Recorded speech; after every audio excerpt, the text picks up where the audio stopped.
দেখে শুভ সকালপুর দৃশ্য।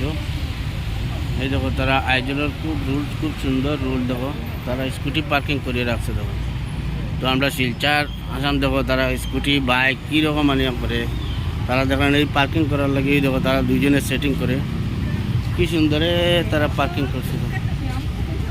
দৃশ্যটা দেখো। আর এটা কোন জায়গা এটা জানিও। আমরা আইজলের বড় মসজিদ হলো ওই একটু আগে, এই টার্নিং লিয়া 50 মিটার আগে।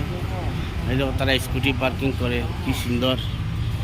আমার স্কুটি পার্কিংটার খুব সুন্দর লাগে। এই দেখো দেখো সামনে ট্যাক্সি স্ট্যান্ড। আর এই দেখো দেখো আমার খুবই সুন্দর মানে শিলচার এইরকম দেখো যে যাদের দোকানের সামনে আনিয়ে স্কুটি বাইক রাখি দিয়ে তেড়া করিয়া। আর এখানে দেখো তারা স্কুটি কীরকম স্ট্রেট করে রাখছে। তো স্কুটি পার্কিং করছে। তো খুব সুন্দরে পার্কিং করছে। এইরকম দেখো এইবার হোটেল আছে, হোটেলের তো হইতে পারে না আমার সামনে স্কুটি পার্কিং করিও না, কিন্তু ইলা সিস্টেম নেই। হোটেলের গাড়ি রাখার জায়গা নাই, কিন্তু তারা হোটেলের সামনে পার্কিং করে রাখছে।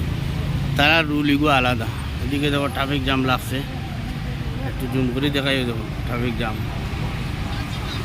এই জায়গার দৃশ্যটা যে জানা আছে হইও চাই। ধন্যবাদ। বেশি লম্বা ভিডিও যাব। শুভ সকালপুর দৃশ্য।